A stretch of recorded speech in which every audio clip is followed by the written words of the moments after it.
Imagina que el propio universo en el que habitamos no es una creación benevolente, sino una prisión terrible, diseñada por un ser maligno conocido como el demiurgo o el artesano. Desde cuando las personas se organizaban para escuchar al filósofo pagano Plotino hasta los debates que nunca fueron cerrados entre los primeros cristianos, la idea de un creador malévolo que habría confinado a la humanidad en un mundo imperfecto fue ampliamente rechazada y condenada por las principales corrientes del pensamiento intelectual.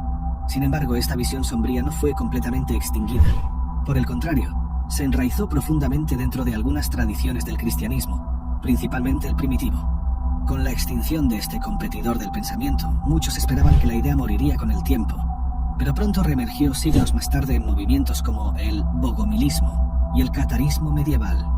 Es muy difícil estipular exactamente cuándo surgieron las primeras menciones, pero lo que sabemos será el enfoque de este video.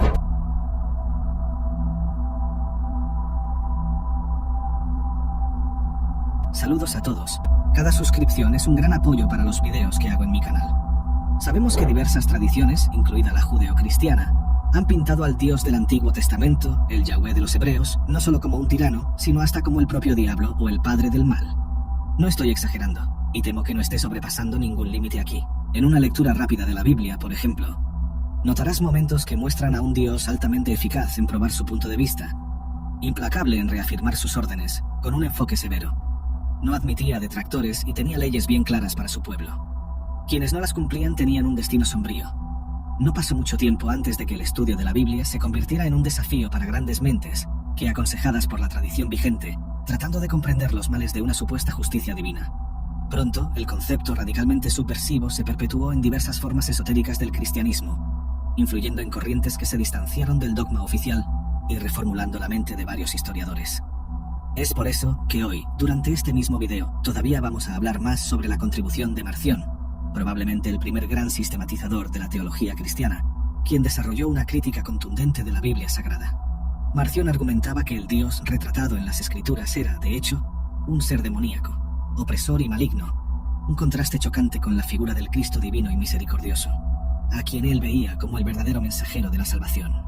Los argumentos teológicos de Marción, que posicionaban al gran ser divino del Antiguo Testamento como un falso Dios, crearon las bases para teologías especulativas que más tarde serían asociadas con los movimientos gnósticos. Estos movimientos formularon mitologías complejas, como las que narran la ascensión y caída de Sofía y la creación del temido demiurgo, descrito en textos como el Apócrifo de Juan. Pero me encanta contextualizar nuestras historias. No quiero hablar de Marción sin contar quién era, y principalmente a quién incomodó. Y la lista era enorme. Vamos con calma. Algunos historiadores creen que Marción era hijo de un obispo, por lo tanto, es posible que haya recibido orientación teológica desde joven. Ese conocimiento casi erudito le trajo algunos problemas. Tal vez el mayor de ellos fuera su dificultad para adaptarse a los dogmas vigentes. Pero aún así, Marción persistió en el camino trazado por su padre, siendo consagrado obispo en algún momento de su juventud, convirtiéndose en asistente de su padre en Sinope, una pequeña provincia romana. Pero los problemas de Marción estaban a punto de comenzar. Inicialmente tuvo gran dificultad para adaptarse a la rutina de su padre. No sabemos exactamente qué sucedió en esa época, pero todos los historiadores reconocen que fue acusado de corromper sus dogmas. Uno de los rumores de la época apuntaba a una seducción perniciosa de una virgen, lo que llevó a su padre a expulsarlo de la iglesia. Esto sería solo una metáfora de un temprano desvío de los preceptos enseñados por su padre. El desvío le costó su permanencia en Sinope, pero lo que muchos no esperaban era que Marción no cesaría su interés en los temas teológicos. Al contrario, fue a Roma, y allí confabuló con teóricos de su tiempo, y pulió un pensamiento teológico robusto y diferente de todo lo que se había creado en esa época. Marción no estaba interesado en la corriente de pensamiento que permeaba los grandes valles intelectuales de las vastas iglesias romanas. Tenía un profundo interés en su propia interpretación. Quería alterar el curso del nacimiento, intentando centralizar al Dios del Antiguo Testamento en el orden natural del cristianismo. Mientras que la mayoría de los pensadores de su época creían que era posible bifurcar las intenciones divinas entre dos periodos distintos de la humanidad, Marción estaba interesado en analizar la mentalidad del divino, sus fallos morales y su origen maquiavélico. Todo esto obviamente dio origen a un nuevo flujo, conocido como marcionismo. Es importante que sepas que Marción ya estaba incomodando a los obispos en Roma. Era cuestión de tiempo hasta que comenzara la persecución. Con tanta dificultad para propagar sus ideales, tuvo que abandonar Roma, un lugar imprescindible para que su teología se difundiera. Terminó en Asia Menor y desde allí continuó haciendo lo que mejor sabía hacer: abandonar antiguos preceptos y denunciar la hipocresía de la Iglesia. Su estudio era profundo y bien fundamentado. Nada se colocaba allí sin un propósito. Tengo plena convicción de que solo personas que realmente han captado la esencia de las cosas pueden, de hecho, manipularlas. Creo que fue el caso de Marción. El estudio de la Biblia, que creo que fue una tradición familiar, ayudó a consolidar algunas ideas que marcaron profundamente el marcionismo. Tal vez su conocimiento fue el gran vínculo que le permitió desvincularse tan abruptamente de los dogmas que fue criado para defender. Él nunca negó, de hecho, que la Biblia tuviera un nivel de legitimidad. Nunca desconsideró las enseñanzas, nunca dijo que fueran falsas. Cualquier persona que alegue eso estará mintiendo. Marción, por encima de todo, era un defensor de la teología, de la estructura histórica y doctrinaria de la palabra. Pero él tenía creencias personales, aquellas que tanto irritaban a sus compatriotas y que lo hicieron vivir exiliado en tierras lejanas. Afortunadamente, ese distanciamiento no fue suficiente para frenar sus teorías. ¿Pero qué, Delaware hecho, defendía Marción? Ya sabemos que existe un Dios muy diferente entre los dos compendios que separan la Biblia. El último de ellos señala a un Dios misericordioso, con un lazo reconstruido, aceptando diferentes tribus en su regazo. Este es un Dios que perdona, se conmueve y permite que su Hijo sea el símbolo de un pacto con la humanidad. Este Hijo, el Mesías, se sacrifica por nuestros pecados, sufre en la cruz penalizado por los errores que cometimos. Pero Él resurge como símbolo de nuestra propia salvación. Pero el primer Dios, el que inicia la epopeya de la humanidad, tiene un enfoque más didáctico. Es importante que sepamos que en aquella época, mientras la humanidad apenas comenzaba a desarrollarse, faltaban instrucciones claras. Tomó bastante tiempo hasta que se leyeran leyes específicas a su pueblo. Pero hasta entonces, Dios se hizo escuchar y respetar. Y las penas para las transgresiones eran las más trágicas posibles. Y permíteme adentrarme brevemente en otro tema que me encanta. Cuando estudié durante 3 años figuras mitológicas, me di cuenta de que todos los dioses poseen algunas similitudes. La mayoría de ellas representan anhelos populares, considerando que todas las divinidades son escritas, reales o ficticias. Por ejemplo, cuando hablamos sobre centauros, que no son necesariamente divinidades, no solo estamos describiendo algo, estamos revelando nuestros deseos y predilecciones. Estos seres tenían un rostro fácilmente reconocible, el de un hombre, pero el cuerpo, todo lo demás, era de un caballo. Sabemos que los antiguos adoraban a los caballos. No es casualidad que estos monstruos fueran los únicos que vivían armónicamente con los hombres. Estaban en la boda de Pírito con Hipodamia, por ejemplo. Aunque la ocasión no sea una de las más memorables, la batalla librada entre los centauros fue un vergonzoso episodio que hacía honor a la bestialidad que se les atribuía. Pero si miramos a Quirón, alguien que recibió instrucciones del propio Apolo, tendremos un ejemplo de que la civilidad y la educación edifican al hombre, por mayor que sea su degradación moral. Quirón fue uno de los grandes maestros de su época, dejando un legado que influyó en innumerables héroes de la mitología. Pero cuando nos adentramos en el reino de los grandes dioses, que de hecho es el enfoque de nuestro video, lo que más me llamó la atención es que, independientemente de sus razones personales, los dioses provocaron mucha destrucción. La gran mayoría tuvo al menos un gran episodio de ira. Tal vez sea algo extremadamente humano. El poder puede cegar momentáneamente incluso al más noble entre nosotros. Lo más curioso es que no me refiero al inframundo, no estoy hablando de Lucifer y Hades. ¿Y por qué no hablar brevemente sobre Zeus? Traigo este comparativo porque veo bastante similitud entre el demiurgo y Zeus, el rey de los dioses en la mitología griega.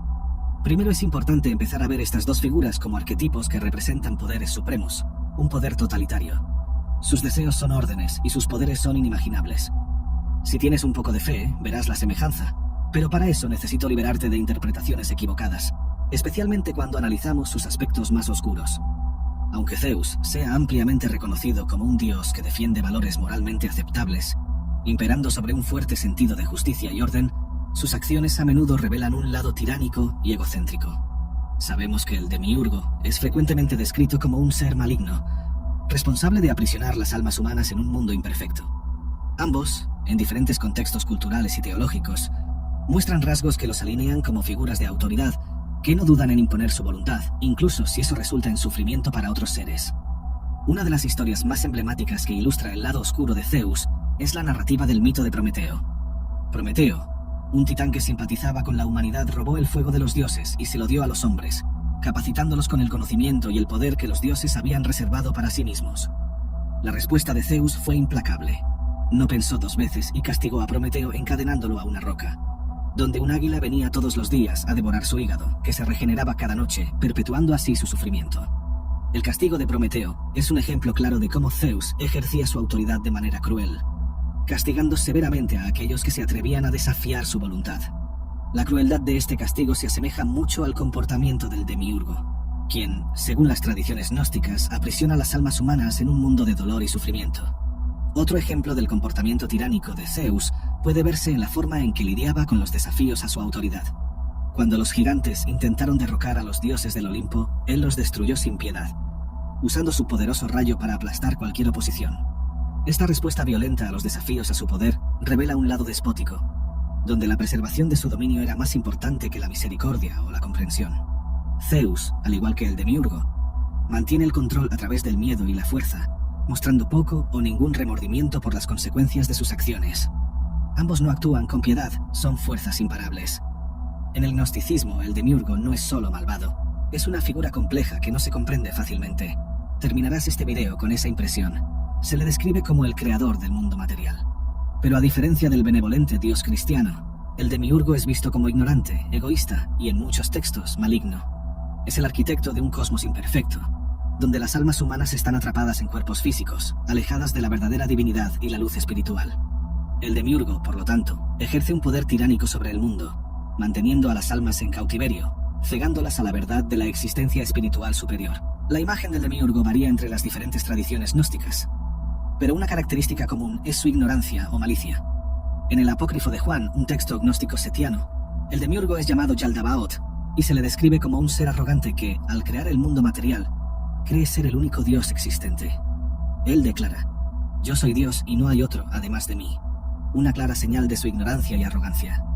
Esta autosuficiencia y la creencia en su propia divinidad reflejan cómo se veía a Zeus en el panteón griego, como el gobernante supremo, no tolerando ningún rival. El demiurgo también es responsable de crear a los arcontes, entidades que sirven como guardianes del cosmos y ayudan a mantener las almas atrapadas en el mundo material. Estos arcontes pueden verse como un paralelo a los dioses menores que sirven a Zeus en el Olimpo, quienes ayudan a mantener el orden establecido por el rey de los dioses. Sin embargo, así como Zeus no duda en castigar severamente a quienes desafían su autoridad, el demiurgo y sus arcontes trabajan para mantener a la humanidad en ignorancia y sometimiento, usando el poder de manera opresiva. Al comparar a Zeus y al demiurgo emergen varias semejanzas, especialmente en términos de comportamiento y actitud hacia el poder. Ambos son figuras autoritarias que ejercen un control estricto sobre su dominio, recurriendo con frecuencia a la fuerza y la manipulación para mantener su posición. Tanto Zeus como el demiurgo son retratados como tiránicos en sus acciones, imponiendo su voluntad sin consideración por el sufrimiento que causan. Una semejanza clave es el uso del engaño y la manipulación. Zeus frecuentemente asume diferentes formas para engañar tanto a dioses como a mortales, manipulando situaciones a su favor. El demiurgo, por su parte, es visto como un engañador cósmico, que mantiene a las almas humanas atrapadas en un mundo de ilusiones, impidiéndoles alcanzar la verdadera iluminación espiritual. Ambos dioses son maestros del engaño, utilizando su poder de manera caprichosa para satisfacer sus propios deseos. Otra semejanza es la idea de que ambos son creadores que producen un mundo imperfecto. Aunque Zeus no es el creador del cosmos en la mitología griega, él es el mantenedor del orden, y con frecuencia es responsable de eventos que resultan en sufrimiento humano, como las guerras y las calamidades naturales. El demiurgo, por su parte, crea un mundo material que es fundamentalmente imperfecto, un reflejo de su propia naturaleza defectuosa. En ambos casos, la creación está marcada por una imperfección inherente que conduce al sufrimiento de aquellos que habitan en estos mundos. Además, tanto Zeus como el demiurgo son figuras que gobiernan a través del miedo. Zeus mantiene su poder mediante la amenaza constante de su ira, usando su rayo como un símbolo de su autoridad suprema. De manera similar, el demiurgo gobierna a través de la imposición de un orden cósmico que mantiene a las almas humanas en cautiverio, donde el miedo a la muerte y a la retribución divina impide a la mayoría buscar la verdadera liberación espiritual. Entonces, cuando Marción introduce un dios malvado, no está creando nada nuevo, está interpretando. Está haciendo lo que grandes nombres romanos hicieron. Si los dogmas no sedujeran la mente y las intenciones de los ordenamientos religiosos. Pero además de interpretar, está diciendo algo aún más evidente, un contenido tan explícito y, al mismo tiempo, tan negado. El mundo, tal como se pretende en la creación, no es una arquitectura benevolente, es una construcción defectuosa, irregular y dolorosa. Dios no opera de esta manera bajo las leyes del hombre. Él tiene sus propios intereses, y el mundo es ese gran escenario de intenciones divinas, egoístas o no. Pero Marción no vivía solo de lo negativo. Él creía que Jesucristo era de hecho la figura mesiánica que tenía la destreza para liberar al pueblo de todo mal, de sus pecados más inconscientes. Para establecer ese vínculo entre Dios y Jesús, utilizaba al apóstol Pablo, quien no lo conoce, pierde la oportunidad de conocer a uno de los grandes diseminadores del Evangelio, cuya historia de fe inspira incluso a los más escépticos entre nosotros. Marción lo citaba constantemente como el mayor de los apóstoles de Jesús. De hecho, su contribución es enorme. El entendimiento que tenía del discipulado lo llevó a teorizar que el cristianismo no tenía mucha conexión con el judaísmo. Esto lo llevó a defender que al citar a Dios, Jesús no se refería al mismo Dios del Antiguo Testamento. Él creía que la Biblia debía ser comprendida de forma literal, sin atajos y sin demasiados desvíos. Esto, en sí mismo, ayudaría a desmantelar tradiciones religiosas que dan más importancia a lo que se interpreta que a lo que se lee. Su gran ejemplo, y tal vez esté siendo generoso, consiste en el estudio de un pasaje que encontramos en Génesis. Allí es posible encontrar un fragmento en el que Dios busca a Adán. Según él, sería imposible que Dios fuera ignorante de cualquier cosa, y esto probaría que él podía habitar un cuerpo humano. Y esto difiere mucho del Padre al que Jesús obedece y jura santidad y honor.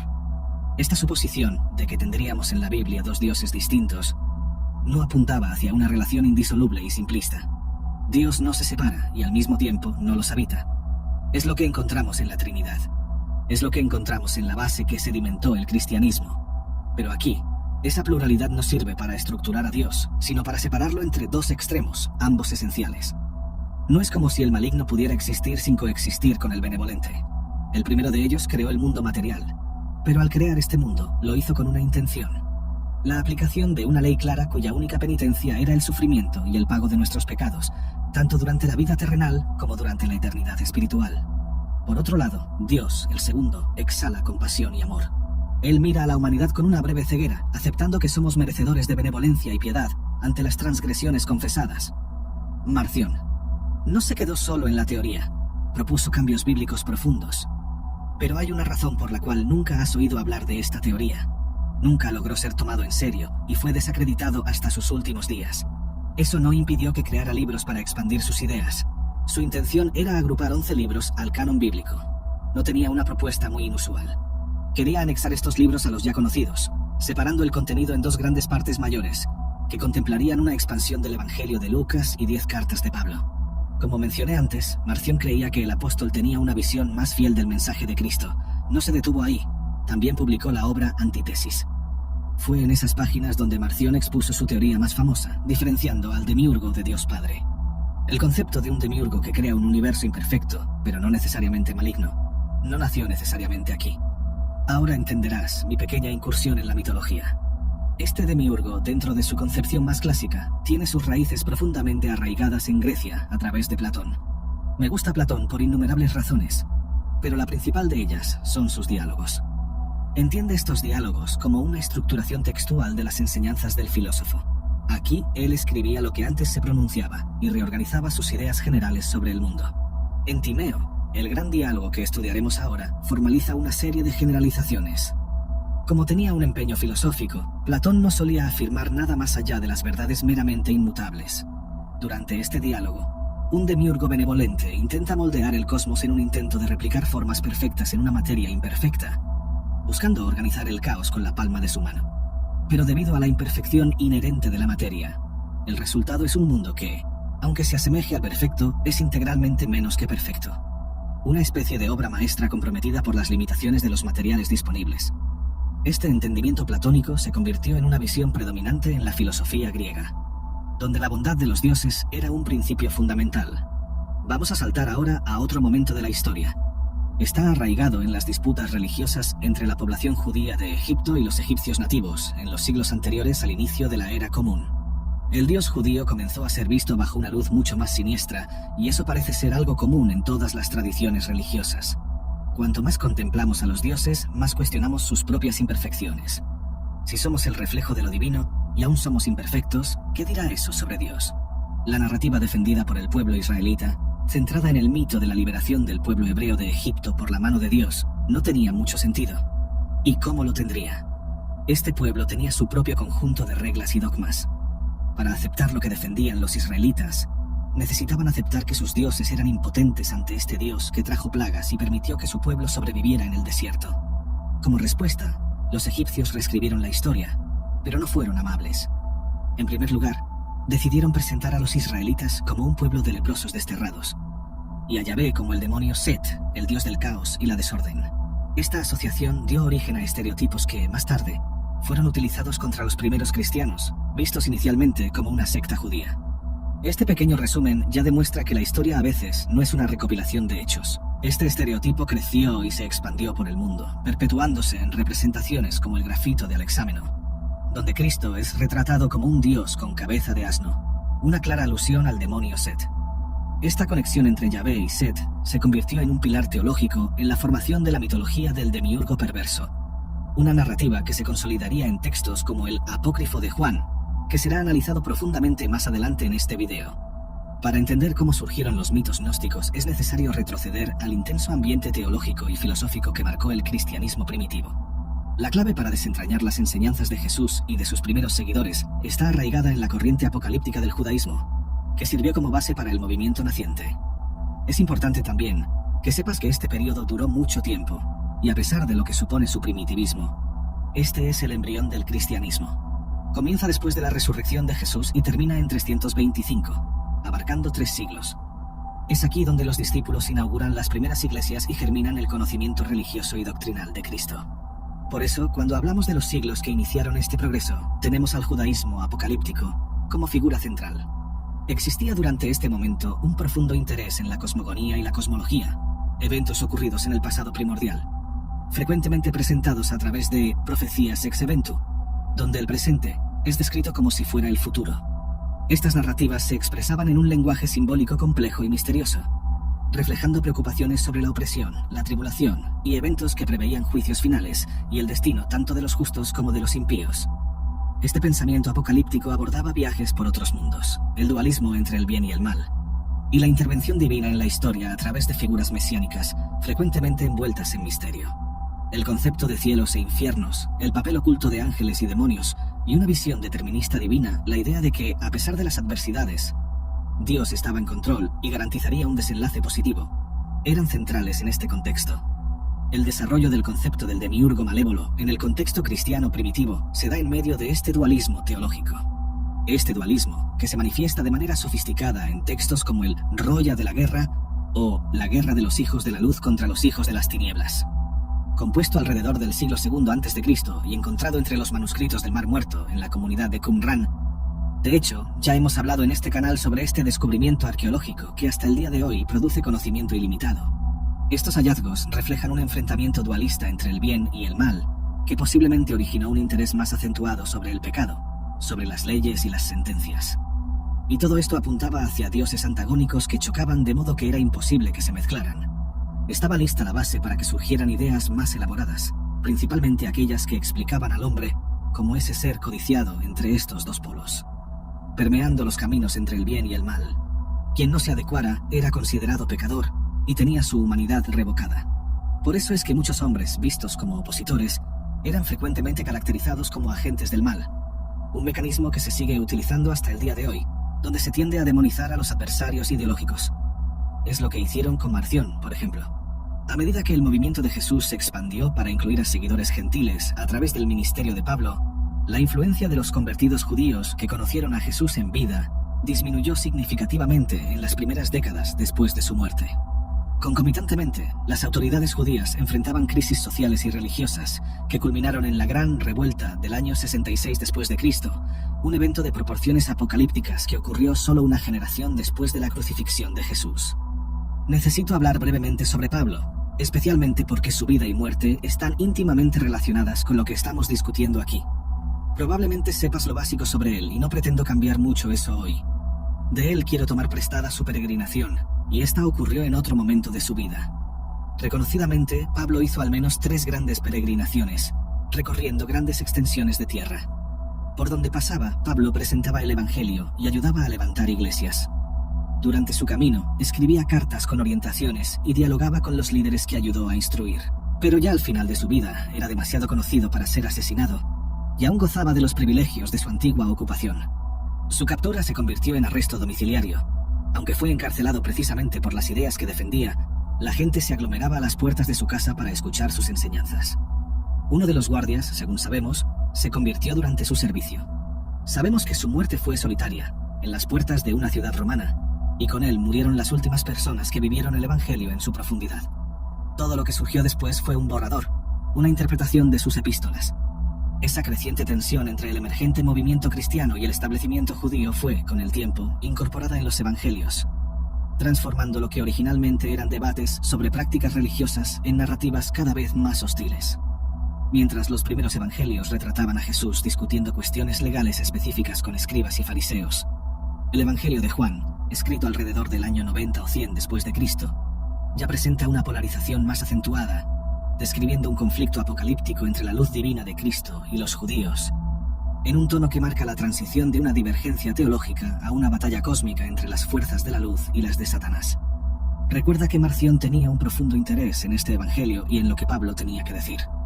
Con el tiempo, el judaísmo reaccionó a esta creciente hostilidad cristiana, adoptando medidas como la inclusión de una bendición de los herejes en las oraciones, un movimiento destinado a identificar y excluir a los cristianos que se negaban a pronunciarla.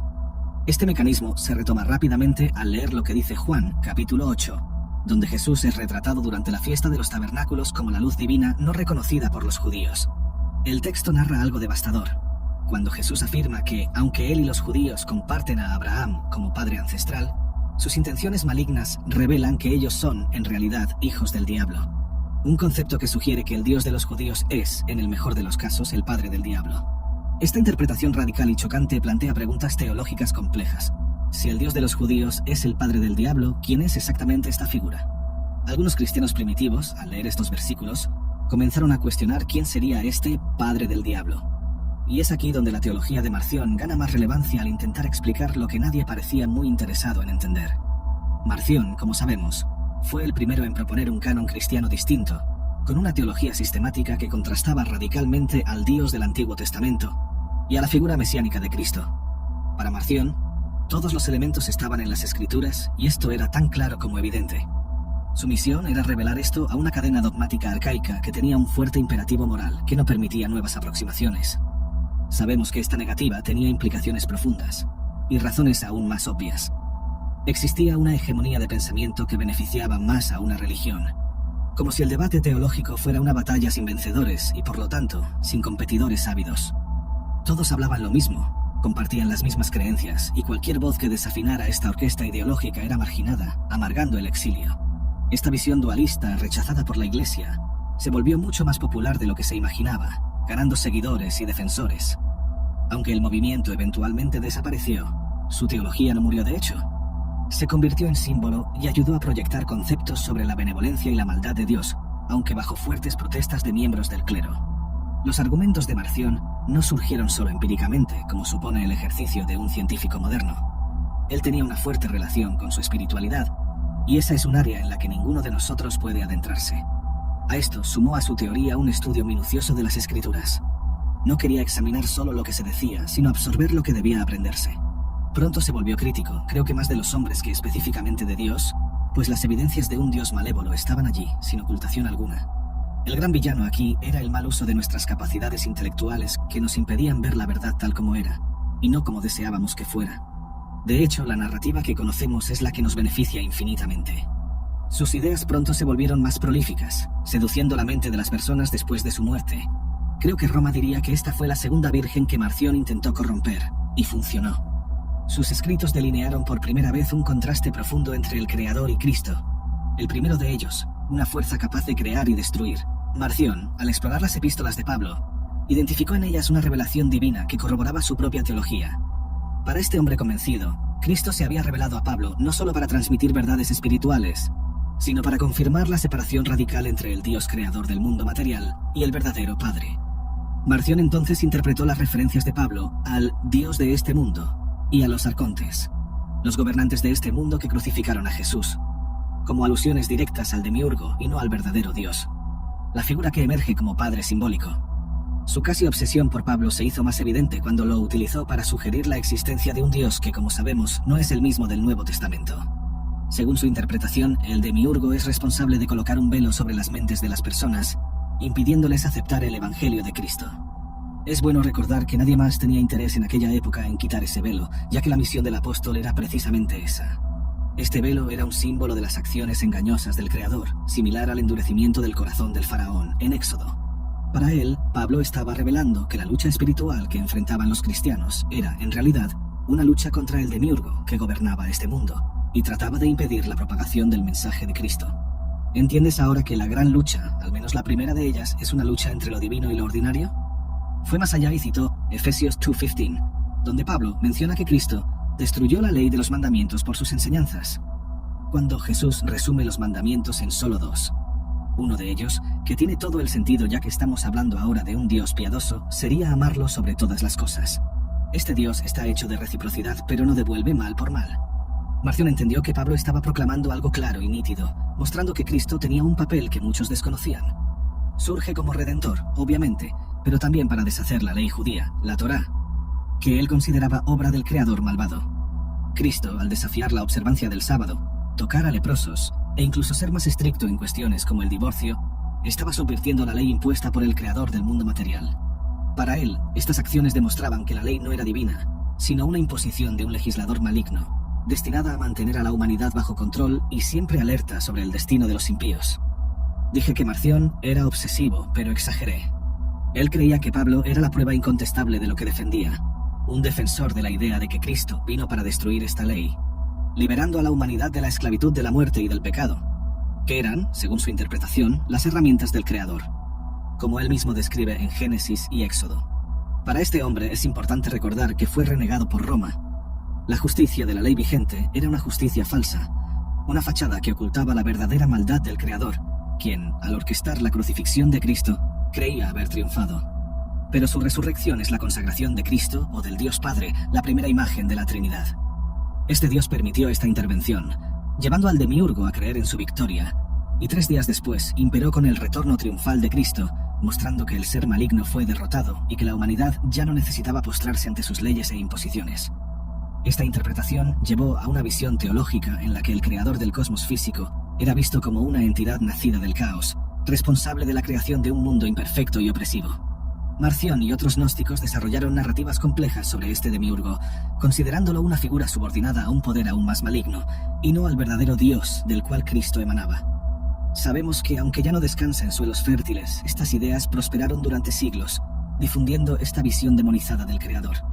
Obviamente, muchas personas veían esta visión como una blasfemia, y no puedo quitarles la razón. Pero es importante entender que en Occidente, particularmente en Egipto, la influencia de esta teología se entrelazó con otras tradiciones religiosas, como las cosmologías greco-egipcias, para dar origen al gnosticismo. Este movimiento desarrolló una rica variedad de mitos y enseñanzas que exploraban la naturaleza del demiurgo y la lucha espiritual de la humanidad para escapar de su prisión cósmica. Aunque nunca se concluyó de manera definitiva, a medida que estas ideas gnósticas se extendieron, diferentes grupos, como los setianos y los valentinianos, elaboraron sus propias versiones del mito del demiurgo. Los setianos se basaban en varios textos antiguos, como el Apócrifo de Juan. En estos textos retrataban al demiurgo como una criatura nacida de la ignorancia y del caos, que creó el mundo material en un intento fallido de imitar el reino divino. Los valentinianos, por otro lado, presentaron una visión más sofisticada, donde el demiurgo es visto como una figura trágica, que actúa bajo la ilusión de estar realizando la voluntad divina, pero que en realidad perpetúa el sufrimiento y la ignorancia. Es interesante ver cómo ambos dioses actúan frente a una ignorancia pretendida, ya sea en la construcción o en la realización bien intencionada del mundo material. Pero el resultado es siempre el mismo. El demiurgo termina convirtiéndose en el centro de sus propias intenciones, la mayoría de ellas extremadamente egoístas, dotadas de intenciones villanas. Todo esto posiciona a este dios en el centro de las intenciones humanas, mostrando su fragilidad y pequeñez. El demiurgo es alguien que construye un mundo esbozando la perfección de un plan superior, más allá de sus capacidades, y al mismo tiempo es alguien que no entiende su divinidad y propósito en el mundo. Creo que, diametralmente, al menos este demiurgo se asemeja mucho al hombre. Ya sea quien destruye por una falsa beneficencia o quien cree defender buenas causas, estos están acostumbrados a decir que el fin justifica los medios. He aquí otra oportunidad de crear una conexión entre lo divino y lo ordinario. Esta dualidad está presente en el día en que nacemos y, tal vez, esté presente después de nuestra muerte. No creo que la humanidad algún día supere esto. Somos creadores y destructores. Esta es la ambivalencia de la adoctrinación. Solo quien conoce el camino puede deshacer las huellas. Solo quien ha bebido de la fuente sabe reconocer el sabor. Solo quien ha creado sabe cómo destruir. Por eso no debemos entender destrucción como aniquilación. El demiurgo no actúa como una bestia enjaulada cuyo único interés es la destrucción. No estoy hablando de eso. Hablo de legislar, de corroer, de contaminar, desmembrar, pudrir. El caos no es el fin de la materia, sino el purgatorio exhaustivo. Se trata del eterno retorno, un término que Nietzsche popularizó, pero que ya circulaba en tradiciones de la antigüedad. El cristianismo, de hecho, intentó poner un punto final a esta teoría. Lo que indicaba era que existía una fuerza centrífuga que envolvía toda la materia, creando una relación cíclica entre los elementos que conforman el universo. Todo lo que fue un día será de nuevo algún día. Todo lo que existe dejará de existir, retornando al estado natural.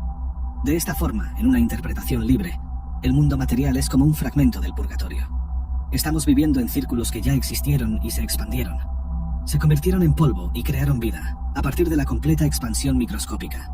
El mundo colisiona, se expande, y la materia vuelve a su estado original. Y con ello, la génesis se vuelve a contar.